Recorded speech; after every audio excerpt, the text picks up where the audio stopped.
Hey guys, so I wanted to talk about the newest Horus Heresy novel that I just finished reading, which is Fallen Angels by Mike Lee. I really feel like this book offers a lot of insight as to who Primarch Lionel Johnson is, and a little bit more in depth about how his sons view him. Specifically, his two protagonist sons in this book, which is Zariel and Nemiel, which are actually some of the founding members of his order that existed on Caliban before the Emperor arrived. They have exactly dual parallel storylines, with Nemiel actually becoming someone who becomes closer to Lionel Johnson, and Zariel falling out of grace with him and being, resigned to Caliban in exile with Luther, and actually how becoming a fallen. I do want to give you a heads up here. If you want to read this book, stop watching because I am going to give a spoiler. But I do think what's really interesting is you get to see kind of how Primarch Johnson fails as a Primarch. And I mean that in the sense that, he's kind of like a pseudo-emperor in the way that he exists as a character, but he doesn't have anything, that strikes out as, a unique quality, the way Guilliman is, a logistician, or the way that Perturabo is a siege master, or the way that, Vulcan burns things and hugs people.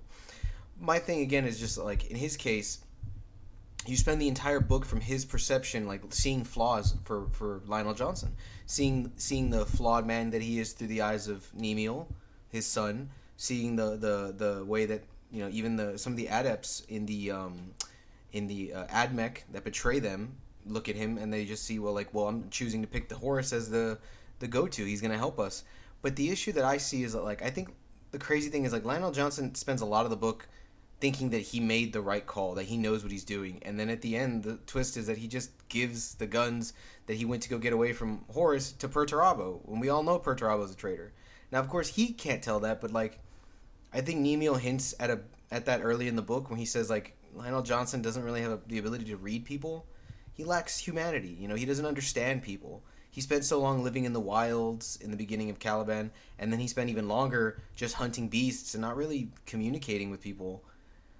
And I think that's kind of where he fails. He doesn't have any experience understanding humans.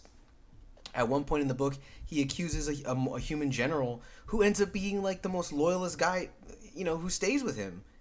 And he was well, he's just accusing everyone of treachery. And at this point, I think the issue that Lionel Johnson is that he's just going to keep accusing everyone of being a betrayer. And if he comes back in the 40K universe, he's going to do the same thing.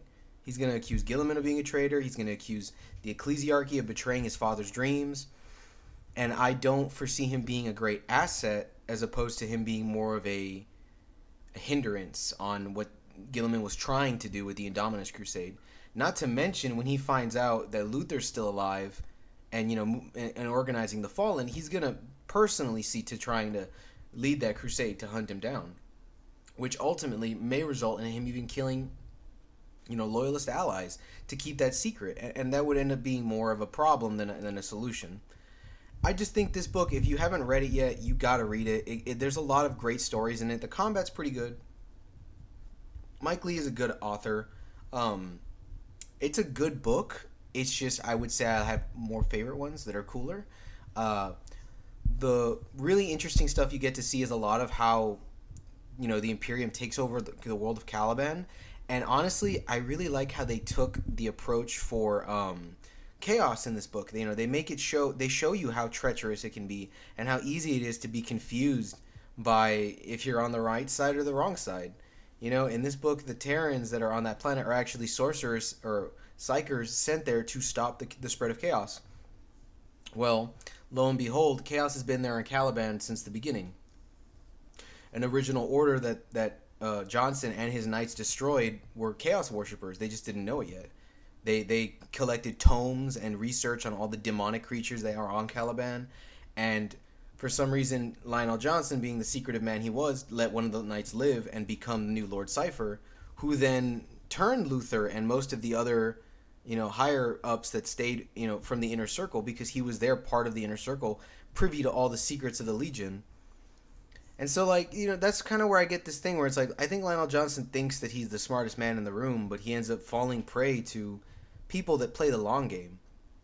You know, maybe, and at the end of the book when I read this, I thought maybe Horus played the long game too.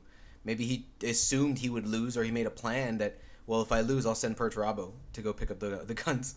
Nobody will expect Perturabo to betray. And so, like, that's where I get to the point where I'm like, I think Lionel Johnson just doesn't think beyond the battle in front of him, and he's very short-sighted. And I think that's why also the Emperor probably didn't pick him to be the War Master either, you know? And it's such an interesting book. So if you guys haven't checked it out, I'd recommend you check out Fallen Angels. Stay tuned for my next update. I'm going to be reading the next book in the series. And if you guys really like this video and want to see more of this kind of stuff, I'll be trying to do more YouTube videos. And if you haven't checked out my TikTok, check me out on TikTok at JackSkellington117. And, you know, give me a like and a follow, and leave a comment below on how we can move forward. I did also want to do a little brief show off on some of the stuff that I do. So, like, this is my hobby table, where I build a lot of random stuff that I get from Warhammer Imperium. We're going to be doing a lot of content. This is a Land Raider I've been building, where I made actually a custom weapon for it, using a lot of tiny little bits that I had. But, yeah, I really enjoy this hobby, and I really enjoy hanging out with people that also love this hobby. This is some of the models that I've made. And if you guys want to talk about lore, you know, leave comments, get engaged. Let's build a community of people that just want to talk about Warhammer, because that's really what I'm here for. Thanks, guys.